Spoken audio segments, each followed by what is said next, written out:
근데 이제 여기까지는 좋았는데 오늘 본문의 예후는 종류가 다른 간담회 아주 서늘한 편지를 보냅니다. 이스라엘에서 사마리아로 편지 2통을 보내는데요. 이 편지로 아합의 집이 이제 완전히 끝납니다. 이 편지처럼 우리를 깜짝 놀라게 하고 두렵게 하는 이런 사건이 갑자기 배달이 되는 수가 있어요. 밤새 안녕이라고 생각지 못한 소식과 사건이 우리들에게 갑자기 오잖아요.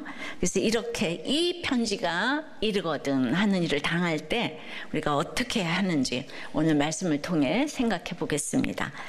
이 편지가 이르거든 첫째, 두려워하며 생각해야 합니다. 1절에요. 아합의 아들 70명이 사마리아에 있는지라 예후가 편지들을 써서 사마리아에 보내서 이스라엘 귀족들 곧 장로들과 아합의 여러 아들을 교육하는 자들에게 전하니 일렀으되 예후가 그야말로 이제 미친 듯이 칼을 휘두르고 있어요. 이 칼에 북이스라엘 요람왕 또 남유다 왕 아시아도 또 아합 집에 모든 악의 끝판왕인 이세벨도 다 심판을 받았어요. 이제 이쯤이면 끝나야 되는데 아합의 집이 정말 질겨요. 아직도 아들이 70명이나 남아있다는 거예요. 70은 완전 수잖아요. 아합의 집 사람들 아무리 죽고 죽여도 아직 건재하다, 이 뜻이에요. 그들은 가장 강력한 요새인 수도 사마리아에 있네요. 예후가 군대를 장악했어도 사마리아를 직접 공격해서 점령하는 것은 굉장히 부담스럽지만은 정통성과 명분을 얻기 위해서 이 일은 예후에게는 아주 꼭 필요한 일이었어요. 그래서 예후는 군대 대신에 편지를 보냅니다. 그런데요, 수신자가 누굽니까? 이스라엘 귀족들, 그 장로들과 아합의 여러 아들을 교육하는 자들이래요. 북이스라엘의 실권자들을 말하는데요. 근데 너무 이상하지 않아요? 지금 여기가 사마리아잖아요. 그런데 사마리아 귀족이 아니고 이스라엘 귀족이라고 해요. 이스라엘은 지금 예후가 머물고 있는 성이죠. 말하자면 부산에 있는 예후가 서울 여의도 국회에 편지를 보냈는데 그 수신자가 부산의 의원들이라는 거예요. 이해되셨습니까? 아이고 어려워. 공부를 좀 못하셨나 봐. 다시 가서 읽으세요. 들으세요. 그런데 이스라엘 장로와 귀족들 입장에서 생각하면요, 예후의 편지 공세는 기가 막힌 전략입니다. 예후의 편지를 받았을 때 이들은 소름이 돋았을 거예요. 10여 년 전에 그때 이세벨이 아합 이름으로 보낸 편지를 받은 귀족들이 여기 다시 등장해서 예후의 편지를 받을 줄 그 누가 상상이나 했겠습니까? 그 편지 내용은 그들이 이스라엘에서 함께 살던 동료 나봇을 죽이라는 거였잖아요. 그들은 그때 찍소리도 못하고 편지가 시키는 대로 했어요. 편지 한 통으로 아합 집에 악에 동조하게 되었지요.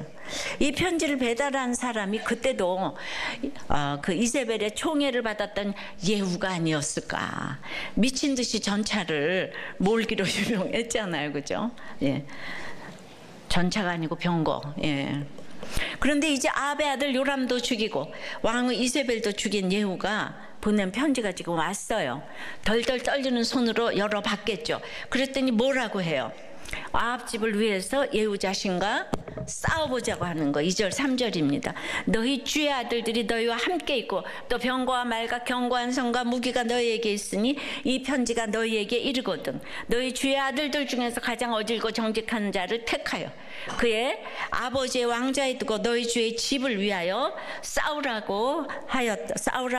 하였더라. 너희 주의 아들들은 이제 아합의 자손들이란 이런 뜻도 있고, 북이스라엘이니까 하나님도 믿는 자들이겠죠. 그죠? 다 교회도 나가는 사람들이에요. 근데 그들이 너희와 함께 있고 또 병거 말 견고한 성 무기가 너희에게 있으니는 지금 최고의 교육을 받고 있는 바른 생활 청년들이라는 거예요. 모든 사교육은 다 받고 혈통, 권세, 지위, 재산 다 가지고 있어요. 최고로 키운 영재들인 거예요. 근데 이 중에 가장 어질고 정직한 자를 택해서 새로운 왕으로 세우고 어디 한번 총력을 다해 덤벼보라, 이 얘기를 하는 거예요. 근데 이 얘기를 듣고 4절에 그들이 심히 두려워하여 그냥 이스라엘에서 이세벨이 아합의 이름으로 보낸 편지를 받았을 때는 두렵기는커녕 아무 감흥도 없어요. 그저 쓴 대로 했어요. 근데 자기들의 친구 나봇을 죽이라는 무서운 명령인데 하나도 무섭지 않았어요. 왜죠? 나봇이 전혀 무섭지 않기 때문이에요. 하층민이라고 생각하니까. 근데 이제 사마리아에서 예후가 보낸 편지를 받으니 무서워서 덜덜 떱니다.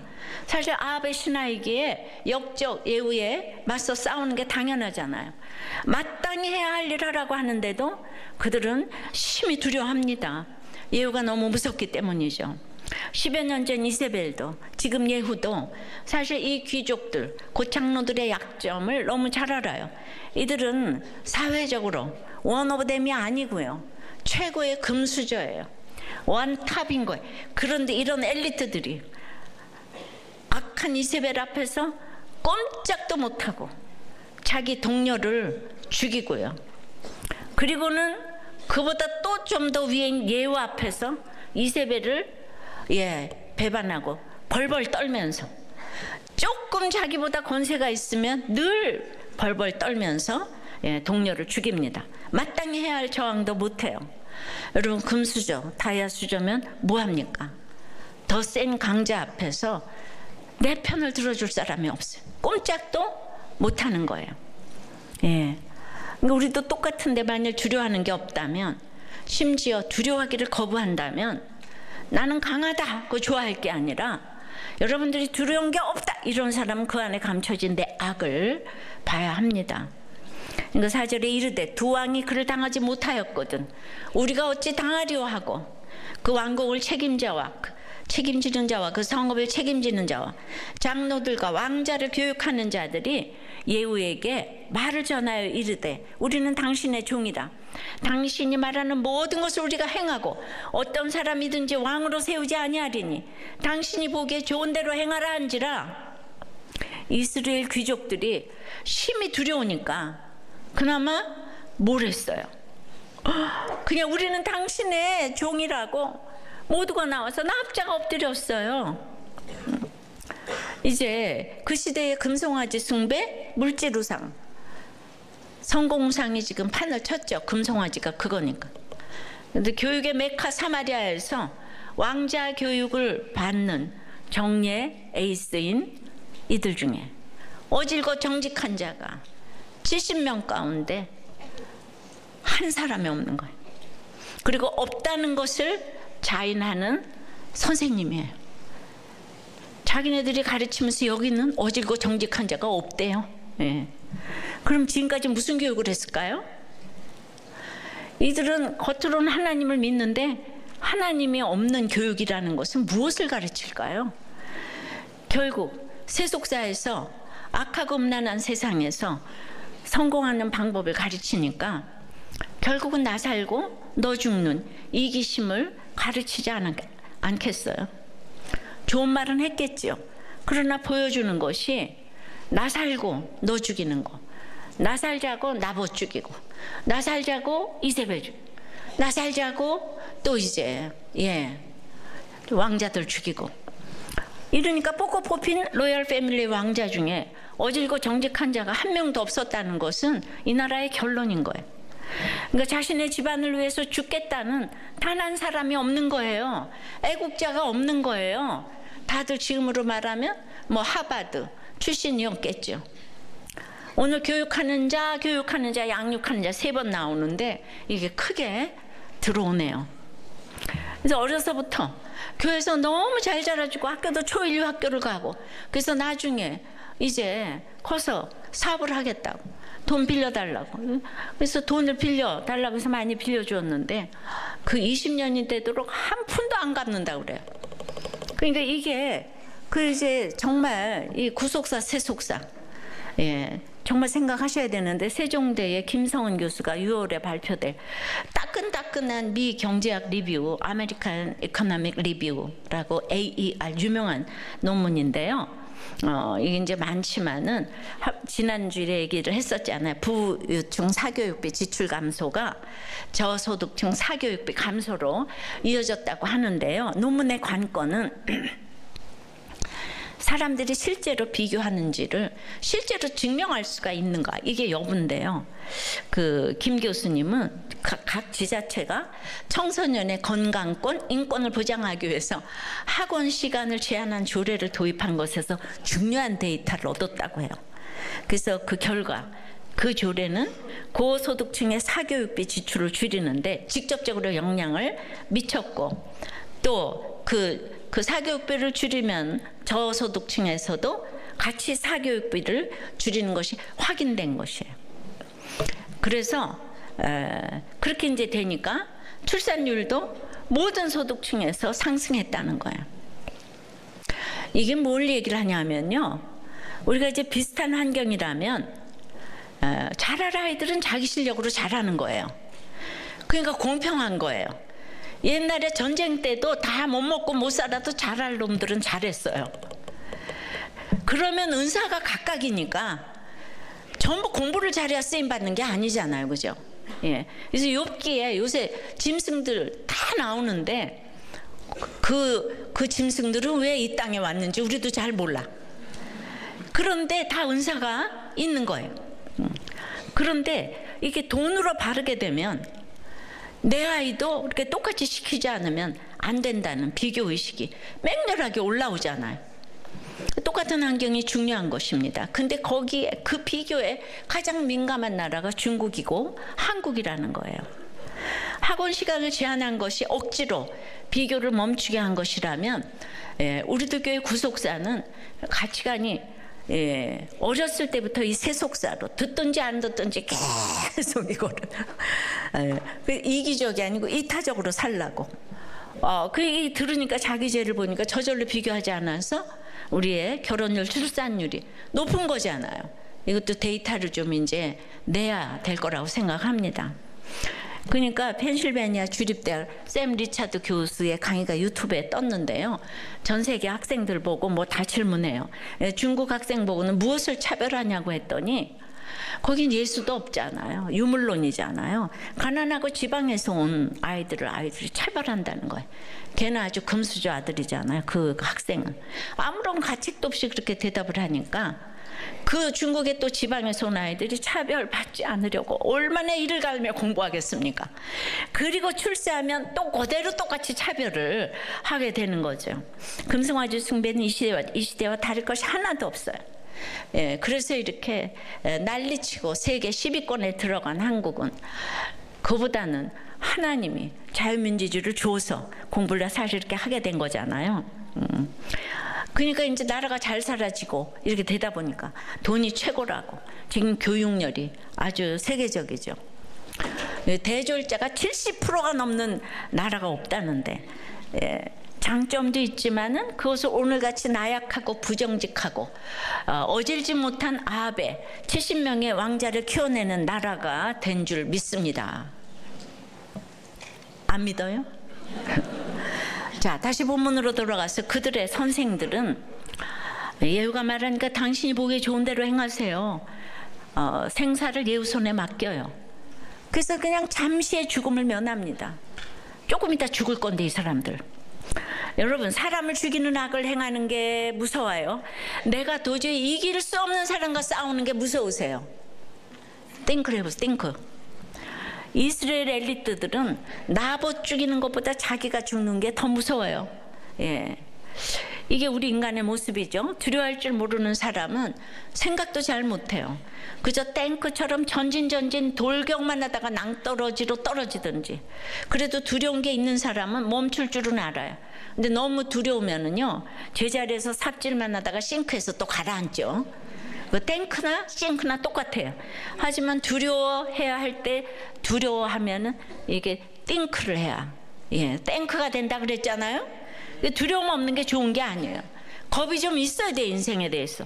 성경에 두려워하지 말라는 명령이 365번 나오지만은 두려워하라는 명령도 10번 이상 나옵니다.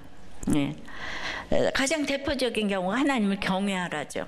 마태복음 10장 28절에 주님도 몸은 죽여도 영혼은 능히 죽이지 못하는 자들을 두려워하지 말고 오직 몸과 영혼을 능히 지옥에 멸하실 수 있는 일을 두려워하라 그 말씀하시죠. 하나님을 두려워해야 되는데 우리는 두려움의 체계가 고장났어요. 하나님을 두려워하고 세상을 두려워하지 말아야 하는데 반대로 합니다.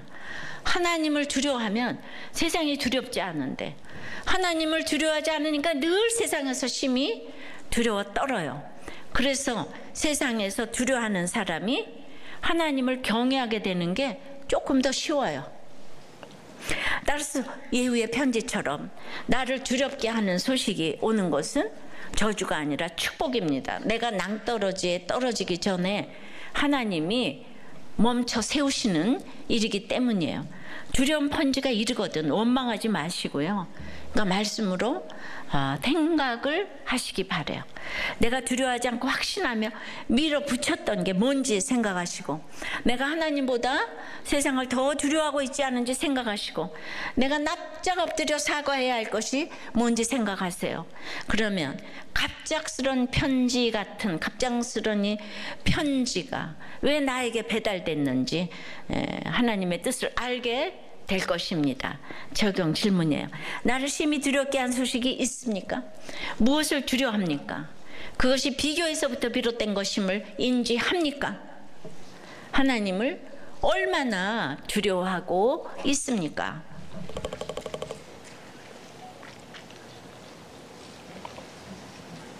한 부목자님이 너무 두려운 일을 만났어요. 그는 이제 근데 그 두려운 사건 때문에 말씀이 들려지고 이제 공고함을 이제 당한 사건, 아들 사건이에요. 하여튼 중학교 시절부터 각종 사고를 저지르다가 드디어 구치소에 가게 됐어요. 그리고 이제 구금된 시간이 절반 정도 흘러가니까 처음에는 아들의 그 살려달라는 탄식에 마음이 많이 아팠고 괴로웠지만 지금 내 환경과 처지에는 아들을 빼어낼 방법도 없거니와 아들을 생각하면 마음이 찢어지도록 아프지만 목장에서의 처방과 저의 판단도 이번 일로 인해 아들이 지난날에 자기 자신을 되돌아보며 차근차근 생각을 해보며 앞으로 자신 인생의 삶에 대하여 생각해 봐야 할 시간이라 여긴다는 거예요.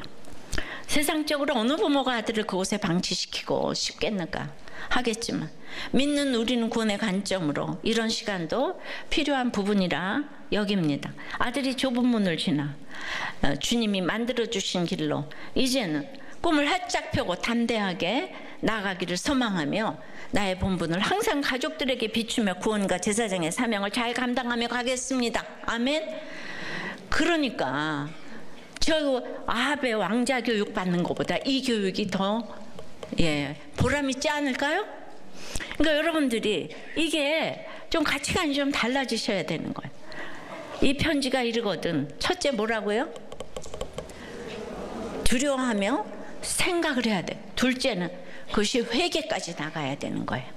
회개까지. 6절입니다. 예후가 다시 그들에게 편지를 붙인 일렀으되 만일 너희가 내 편이 되어 내 말을 너희가 들으려거든 너희 주의 아들 된 사람들의 머리를 가지고 내일 이맘때 이스라엘에 이르러 내게 나아오라 하였더라. 사마리아에 있는 이스라엘 귀족들과 기타 지도자들의 항복 편지를 받은 예후는 이제 두 번째 편지를 보냅니다. 이게 사마리아 후서겠죠. 앞에 사마리아 전서는 내게 덤벼보라 그거잖아요.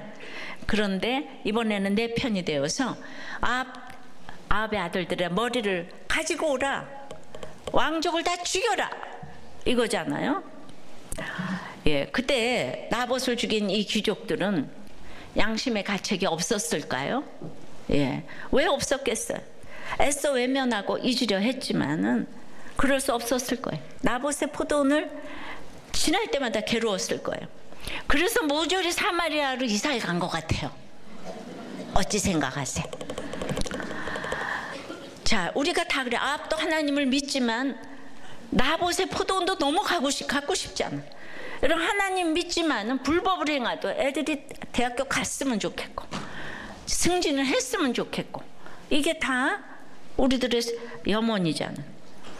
그래서 이제 왕자들을 다 죽이라는 예후 편지가 이르렀을 때 귀족들은 지금이 과거에 저지른 죄악을 기억하고 회개할 기회예요. 이세벨도 그 기회를 놓치더니 이 사람들 전부 다 그냥 온통 온 나라의 모든 지도자들이 이 기회를 놓쳐요. 여러분, 내가 예수 믿는 게 얼마나 대단한 건지 몰라요. 예, 사마리아 유니버시티를 나오면 뭐 하겠어요? 하버드 유니버시티를 나오면 뭐 하겠어요? 이 기회를 놓치는 거예요. 6절 7절에. 예, 사마리아 유니버시티를 나왔기 때문에 회개를 못하는 거예요. 왕자 70명이 그 성읍의 귀족들 곧 그들을 양육하는 자들과 함께 있는 중에 편지가 그들에게 이름에 그들이 왕자 70명을 붙잡아 죽이고 그들의 머리를 광주리에 담아 이스라엘 예후에게로 보내니라. 나봇을 죽일 때와 똑같지 않아요. 편지가 시키는 대로 왕자를 죽여요. 그것도 양육하는 자들과 함께 있는 중에 스승을 쳐다보고 있는데 그 스승이 왕자들을 다 죽이는 거예요. 무차별로. 야, 진짜, 예, 양심의 소리에 귀를 막고, 예, 똑같은 죄악을 반복해요. 그때는 동료를 돌로 쳐 죽였는데 지금은 방금 전까지 주인으로 섬기던 왕자와 왕손들을 칼로 잔인하게 죽입니다. 인간은 자기를 위해서 못할 일이 없는 거예요. 엘리트들이, 지도자들이 전부 다 이런 일을 같이 저지르고 있어요. 믿을 사람이 없는 거예요. 여러분, 학벌이 무슨 소용이에요? 예, 머리로 안방에서 탁자에서 배운 공부가 무슨 소용이에요? 그러니까 아이들은 아무리 어렸을 때 학원을 많이 보내도 애들은 넘어지고 무너지고 이러면서 상처를 가운데 세상에 경험을 하면서 그거를 쌓아야지. 그렇게 아무리 내가 자전거를 타는 거를 이론으로 아무리 배워봐, 자전거 탈 수 있어요? 넘어져도 타야지. 이 사람들이 쓸모가 없는 거예요. 물론 이들은 그때와 달리 지금은 예후편에 서서 아합의 집을 심판하는 일을 해요. 하지만 결과적으로 그렇게 될 뿐 그들이 말씀을 듣고 순종한 게 아니에요. 그들은 늘 언제나 악을 저지르고 있을 뿐인데 하나님께서 그들의 악조차 선하게 사용하시는 것이에요. 하나님이 선하실 뿐 그들은 언제나 악해요. 이 귀족들은 오직 자기가 누리는 것을 지키기 위해서 이세벨을 두려워했고, 그 다음에는 이세벨을 죽인 예후를 두려워하고 있어요. 이것이 진짜 좋아서 이세벨을 경외하고 예후를 경외한 것이겠어요? 자존심이 너무 상하지만 내가 내 자리 때문에 목구멍이 포도청이다, 욕심 채우기 위해서 어쩔 수 없이 두려워한 것이죠. 어쩔 수 없이 두려워하니까 속으로는 생색이 얼마나 많이 났겠어요. 그러면 그 생색은요 어디로 이어지냐면 자기보다 약한 사람들에게 쏟아내게 돼 있어요. 그래서 그 약함은 악함으로 자기보다 약한 나봇을 아무렇지도 않게 죽이는 거예요. 그리고 그 잔인함으로 이제는 아합의 자손들, 자기한테 생사여탈을 다 맡기고 있는 그 아합의 왕자들, 예, 다 죽이는 거예요. 이것이 회개 없는 인생의 결말이에요. 엘리트인 귀족과 장로들이 이런데 어느 누가 안 그럴 수가 있겠습니까?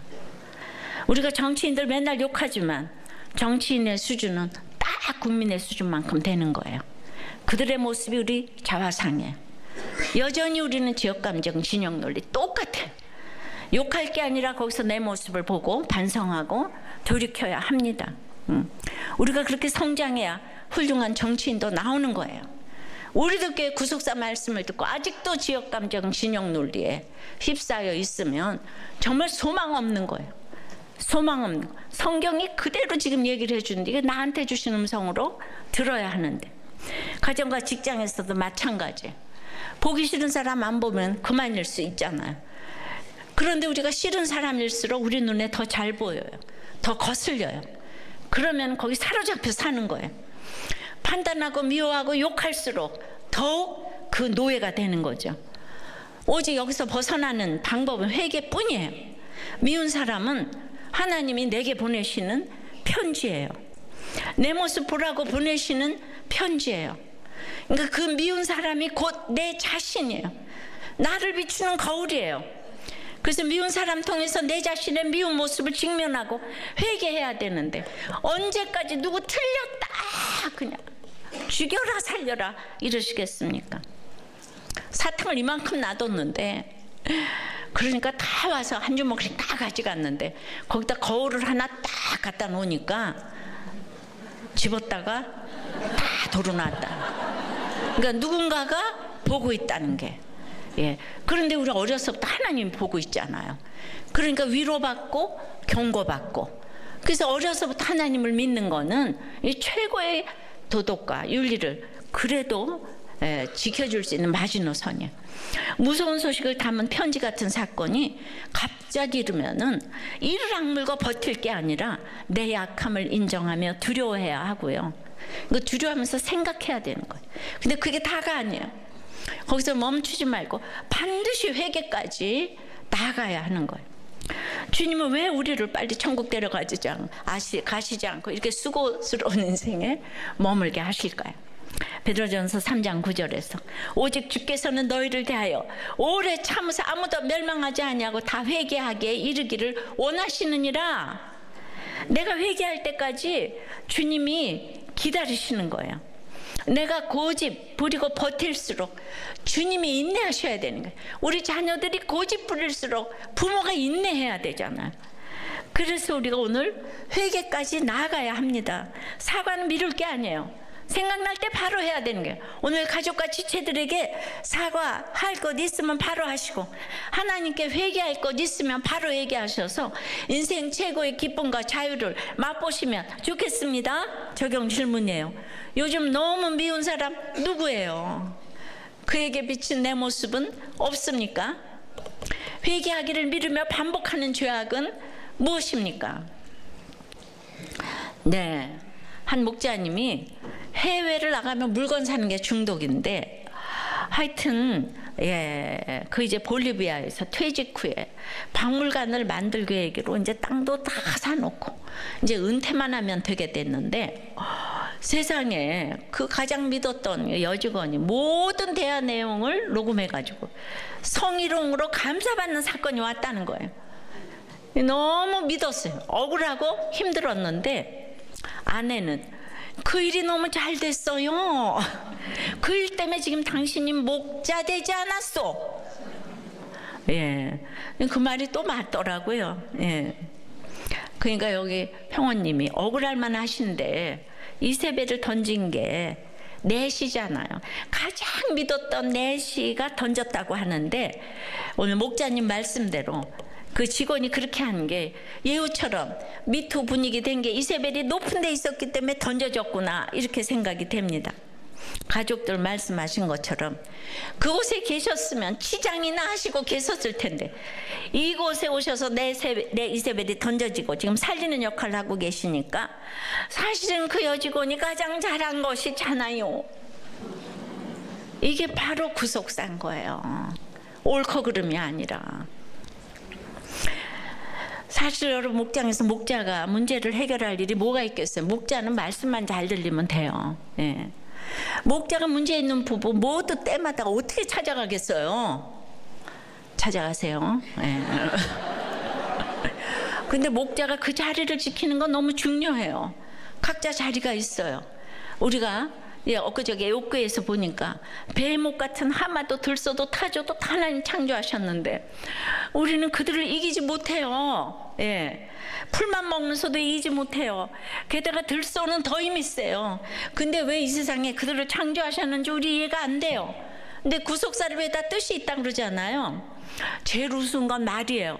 말은 이기거나 지거나 전쟁에 나가기 위해서 늘 서 있잖아요. 잠을 자도 서서 자잖아요. 말은 난 그것이 이해할 수가 없어요. 진짜 어떻게 서서 잠을 자지? 어떻게 저기 쉼이 있지? 그건 내 생각이잖아요. 그것만 봐도 하나님이 계시잖아요. 근데 말이 생생내요. 그러니까 자기 자리 지키는 것이 최고로 사람을 살리는 일이에요. 내 자리가 옳다 나쁘다 그런 게 그냥 묵묵히 내 자리 지키고 있는 거. 최고로 사람 살리는 일이에요. 목자가 어떻게 사람을 살려요? 하나님이 그냥 붙어만 있다 가다 보면 어느 날 하나님이 그 사람에게 말씀하시는 편지가 있어요.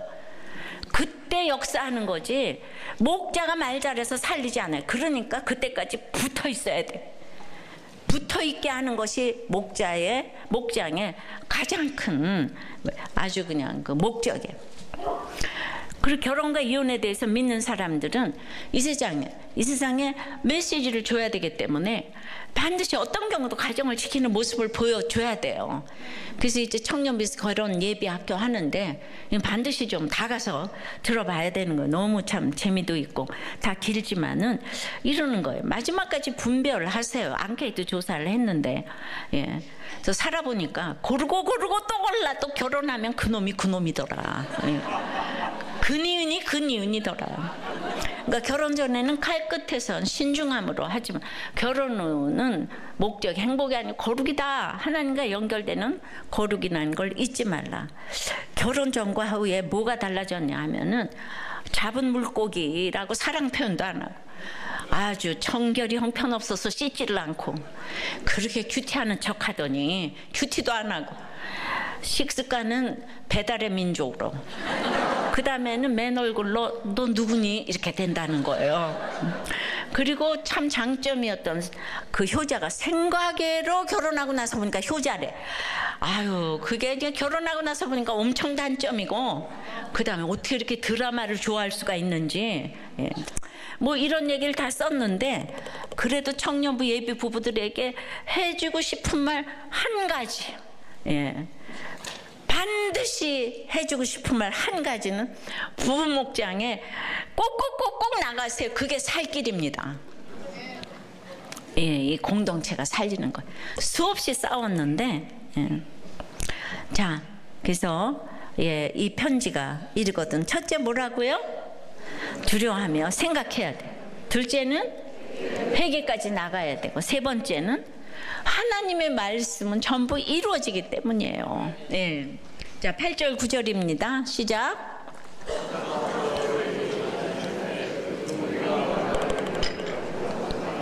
이르되 두 무더기로 싸 내일 아침까지 문 어귀에 두라 하고 이튿날 아침에 그가 나가서서 뭇 백성에게 이르되 너희는 의롭도다. 나는 내 주를 배반하여 죽였거니와 이 여러 사람을 죽인 자는 누구냐? 자, 이스라엘 귀족들이요 아합 자손의 머리를 가지고 이스라엘에 왔어요. 예후는 왕조가 바뀌었다는 걸 알게 하기 위해서 머리를 두 무더기로 쌓아서 이스라엘 성문 앞에 두라고 했어요. 머리가 70개면 그런 머리가 들어갈 바구니가 있었나 몰라. 아우. 그런데 모두가 그걸 보고 두려워서 예후에게 절대 복종할 거라고 기대했겠죠. 그리고 아침에 나가서 이러는 거, 이 끔찍한 짓을 벌인 사람은 이스라엘 백성도 아니고 자신도 아닌데 누가 이 끔찍한 짓을 행했노? 이러는 거예요. 글쎄 예후가. 아, 무섭지 않아요? 이 세상? 자기가 다 시켜놓고 누가 이 사람들을, 이 왕자님들을 누가 죽였어? 이러는 거예요. 귀족들이 가슴이 철렁했겠죠. 시키는 대로 주인을 배신하고 그 집 자손을 다 죽이고 증거까지 가지고 왔는데 갑자기 범인 취급을 합니다. 예후는 내시들이 이세벨을 죽게 해서 내시들과 이세벨을 이간질 시켰잖아요. 지금 왕자들도 자기 손 하나도 안 대고 스승의 손으로 죽게 했어요. 예. 근데 여러분들 누구를 믿겠어요? 하나님이 없는 사람, 그 어떤 최고의 위치에 있어도 최고의직이기 때문에 도움이 될 것이 있겠지만 정말 믿음의 대상이 아닌 거예요. 세상 사람들은, 회사에서 만난 사람들 예수 안 믿으면 절대로 지체가 못 돼요. 예. 그러니까 은퇴하고 나서 결혼식 같은 거 가지 마요. 예. 하나도 고마워하지도 않아요. 그런데 내가 부조하고 왔는데 나한테 연락 없다고 그냥, 예. 사람은 믿음의 대상이 아니에요. 10절 11절에 그런즉 이제 너희는 알라 곧 여호와께서 아합의 집에 대하여 하신 말씀은 하나도 땅에 떨어지지 아니하리라. 여호와께서 그의 종 엘리야를 통해 하신 말씀이 이제 이루셨도다 하니라. 예후가 아합의 집에 속한 이스라엘에 남아있는 자를 다 죽이고 또 그의 귀족들과 신뢰받는 자들과 제사장들을 죽이되 그에게 속한 자를 하나도 생존자를 남기지 아니하였더라. 예, 이제 백성에게 예후는 그런즉 이제 너희는 알라. 야, 여러분들 모든 사건에서 알아야 할 게 있다는 거예요. 항상 사건에서 남의 집 불구경하듯 그런가 보다 이렇게 아무 생각 없이 흘려보낼 일이 아니라는 거. 내가 알아야 할 게 있는데 하나님의 말씀이 하나도 땅에 떨어지지 않고 다 이루어진다는 거. 그 예후 입으로 말합니다. 그 구체적으로 어떤 말씀인가요? 열왕기상 21장 21절에 여호와의 말씀이 내가 재앙을 네게 내려 너를 쓸어버리되 네게 속한 남자는 이스라엘 가운데 매인자나 노인자나 다 멸할 것이요 라고 엘리야 선지자를 통해 주신 말씀입니다. 아합에게 속한 남자는 다 멸하신다는 말씀이에요. 이 말씀이 하나도 땅에 떨어지지 않고 이제 이루셨다고 해요. 그래서 아합 집에 속한 남자를 다 죽였다고 합니다. 네. 그러니까 내가 말씀을 믿고 가면 좋은 사람이든지 나쁜 사람이든지 반드시 그 말씀을 그대로 이루신다는 거예요. 이거 믿으세요? 예, 악한 자를 통해서도 내가 믿은 말씀을 이루신다는 거예요. 예, 악한 자를 악한 날에 이렇게 심판을 하시잖아요. 예. 귀족들 양육하는 자들을 어떻게 됐겠어요? 70명의 머리를 들고 당연히 다 죽었어요. 심판을 예고하신 말씀은 하나도 땅에 떨어지지 않아. 그러니까 내가 오늘 말씀을 믿고 가는 게 얼마나 평강을 누릴 수 있는 최고의 비결인지 몰라. 여러분들이 이타적으로 살고자 하면 두려운 게 없어요. 근데 늘 이기적으로 살고자 하니까 두려운 게 너무 많죠. 이스라엘 귀족에게 불현듯 이른 예후의 편지는 그들이 회개할 마지막 기회였어요. 그러니까 예후를 두려워하지 않고 덤볐더라도 죽었겠죠. 예. 근데 두려워하고 시키는 대로 해도 잠시 후에 이렇게 다 죽어요. 그러니까 내 목숨을 구걸하고자 하는 건 이 땅에서도 비굴하고 결국은 죽어요. 그들이 살 길은 회개뿐이었는데 하나님 말씀에 귀를 기울여 본 적이 없기 때문에 어떻게 회개할 수 있는지 몰라요. 나봇은 돌로 쳐 죽임을 당해도 담대하게 순교를 했지만 이스라엘 귀족들은 두려워 떨다가 결국 예후에게 죽임을 당합니다. 여러분, 세속사는 악한 역사이기 때문에 세속사에 소망을 두면 안 되는 거예요. 이 땅에서 영생을 누리면서 구속사를 써가야 될 줄 믿습니다. 그래서 하나님의 말씀은 미리미리 들어둬야 되는 거예요. 복음은 장차 받을 환난이잖아요. 큐티는 예방주사 맞는 것이고요. 그러니까 나는 무슨 일이 생길까 봐 우리들 교회 안 가, 뭐 이런 사람도 있는데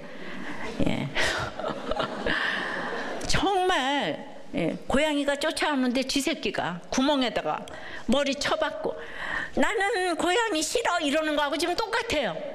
우리 밑동 잘린 나무인데 말씀을 미리 들어두면 자다가도 떡이 생긴다고 그러잖아. 모든 일은 말씀대로 이루어지기 때문이에요. 말씀은 하나도 땅에 떨어지지 않아요. 제가 부족해도 제가 죽으라고 말씀을 이렇게 날마다 읽고 가기 때문에 그냥 제가 잘난 게 없는데 그것 때문에 우리들 교회를 지키셨어요, 하나님. 내가 정말 잘난 게 없어요. 근데 평소에는 말씀 관심 하나도 없이 있다가 일이 생기면 그제서야 살 길 찾아 산만리 뛰어다니는 건 참으로 어리석고요. 물론 그렇게라도 돌아오면 사는 것이지만요. 이걸 미리 들어두면 얼마나 좋습니까? 들어둔 말씀이 있으면 놀라지 않을 수 있잖아요. 두려워하지 않고 당황하지 않고 말씀이 딱 기억이 나 해석이 되잖아요. 근데 이걸 혼자 할 수 없으니까 우리 목장이 있는 거 아니에요? 목장에서 대신 미리 말해주고 대신 보여주고 대신 해석해 주잖아요. 말씀을 입에 딱딱 넣어주잖아요. 보험은 그렇게 많이 드는데 왜 목장은 안 가시려고 해요? 목장만한 보험이 없어요. 최고의 보험인 거예요. 늙어서 은퇴하고 친구 사귀려면 사귈 수 있는 줄 알아요? 미리미리 사겨둬야지. 근데 지금이라도 안 늦었어요. 예. 전부 목장에 나가셔서 꼭 붙어가시길 바랍니다. 예. 적용 질문이요. 기대했다가 뒤통수 맞은 일이 있습니까?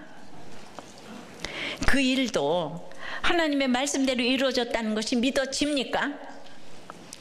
이번 주 매일 큐티로 예방주사 잘 맞겠습니까?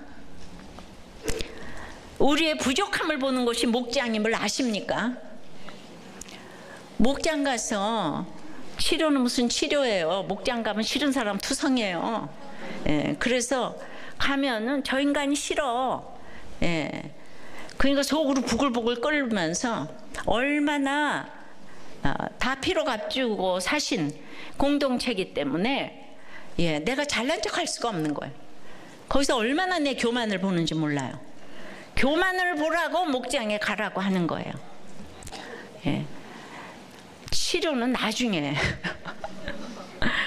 그러니까 이제 이런 그 평원님이 이런 처방을 좀 내리셨어요. 상담 전문가도 사람을 쉽게 판단하지 못해요. 의사가 진단을 내리기 전에 검사를 많이 하듯 상담하기 전에도 검사 많이 하고 얘기를 충분히 듣고 나서 검사 결과를 이야기하는데 우리들 교회는 처방을 막 하잖아요.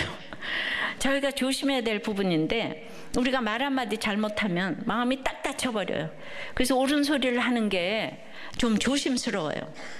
공감이 충분히 안 된 상태에서 정답을 얘기하거나 처방을 내리면 마음이 다쳐서 공동체를 떠나가거든요. 저희가 전문가가 아니기 때문에 상담에서 말하는 이제 그 아줌마 상담이 있는데 아줌마들은 말을 많이 하잖아요. 그러면 이제 힘들어지는 거예요. 예, 예, 그러면서 할머니 상담을 하래요. 할머니는 우리 손주 그랬어 하면서 토닥여 주시는데 아줌마 이야기는 잔소리지만 할머니는 받아주는 할머니로 기억이 있잖아. 그렇게 들어주고 받아주면 본인이 이런 과정 자체만으로 치료가 되는 게 있다는 거예요. 그러니 아줌마 상담이 아니고 할머니 상담을 하는 게 효과가 좋다.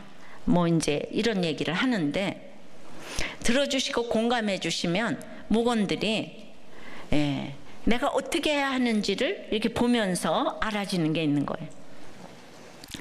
예, 내 얘기를 들어줄 수 있는 그 한 사람이 없어서 다 병들었잖아요, 그죠?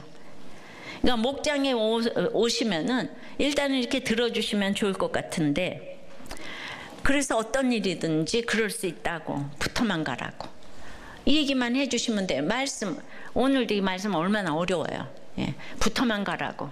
나도 몰라 그러시면 돼요. 예, 나도 모르는데 그냥 아는 척하고 앉아 있는 거야 이러셔요 그냥. 예. 그런데 이제 그 할머니 상담이 좋을 때가 있지만 이것이 한부모 가정이 되면은 할머니 상담에 한계가 있잖아요. 무서운 역할을 하는 사람이 없으니까 어디 나가서 쓴소리를 못 들어요. 근데 우리 손주 최고라고. 그렇다고 또 무서운 역할만 하는 한부모 가정은 또 상처를 줄 수 있잖아요. 언제나 너는 이래서는 안 되고 저래서는. 그러니까 목장에서의 상담도 할머니 상담, 아줌마 상담 골고루 단계마다 처방이 달라져야 되는데 이게 분별이죠. 그러니까 구원의 확신이 없으면 이게 분별이 안 되니까 이제 문제가 생기는 거예요. 예. 그러니까 목원들은 우리도 꽤 목자라면서요 이러죠. 예. 근데 목자가 뭐 죄졌어요? 맨날 목자가 돼가지고 그냥 참아야 되고 인내해야 되고 돈 받는 것도 아닌데 내 집 내가면서 이렇게 하는데 끊임없이 목자에게 요구를 하고. 예. 그런데 그러니까 목장마다 안 싸우는 목장은 이상한 거예요. 다 싸워야 돼. 그래서 거기서 내가 얼마나 죄인인가를 알아야 되는 거예요. 야, 주님은 이런 나를 위해서 십자가에 못 박히셨는데. 예. 그냥 지나온 인생을 생각하면 수없이 제가 리젝트를 경험하고, 예, 그걸 했는데 내가 죄인이라는 걸 아니까 어떤 것도 내가 수용을 이제 했는데, 그러니까 여러분들이 큐티를 해야 되고 양육을 받으셔야 돼요. 그냥 목장에서만 있으면 안 되고 그 1:1로 양육을 좀 받으시면서 나를 직면하셔야 되는 거예요. 목장은 싸울수록 목장이에요. 안 싸우는 목장은 로타리 클럽이에요. 싸우는 목장 긴장하잖아요. 그래서 다 깨워서 목장에 매주일 이상한 사건들이 다 배달이 되잖아요. 집집마다 뭐 저 사역 부서마다 배달이 될 때 오늘 이렇게 이거를 두려워하며 생각해야 되는데 너 잘났다 나 잘났다 이러고 싸우시면 이제 안 되는 거예요. 그러니까 우리 목원들도 목자 타령 좀 그만하시고 목자님이 왜 그 모양이냐 이 얘기 좀 그만하시고 정말 내가 목자를 하도 들볶아서 미안해요. 뭔 죄가 있어가지고 이렇게 죄송해요 꾸뻑. 좀 살려주세요. 그러니까 이제 두려워하면서 나 그까짓 거 하나도 안 무서워 이러지 좀 마시고 두려워하면서 생각을 해야 되고 회개까지 나가야 되는 거예요. 그러니까 큐티를 하고 내가 죽어지고 썩어지고 미랄이 돼야 되겠는데 옳고 그름을 따지면서 그냥 너 잘났다 이거 이제 그만하시기 바랍니다. 이 편지가 배달될 때 해석을 잘해서 다 해결하는 각 목장이 되시기를 주의 이름으로 축원합니다. 말씀을 맺어요. 이 편지가 이르거든 행한 대로 보응하시는 것을 깨닫게 해주셔서 저희들이 신앙 고백으로 드린 헌금을 받아 주시옵시고 하나님께 드릴 것만 있고 사람들에게 줄 것만 있도록 저희들의 구속사적인 가치관으로 회사와 사업과 공부와 프로젝트와 아이디어에 주님 기름을 철철 부어 주시옵소서. 예수 그리스도 이름으로 기도드리옵나이다. 아멘.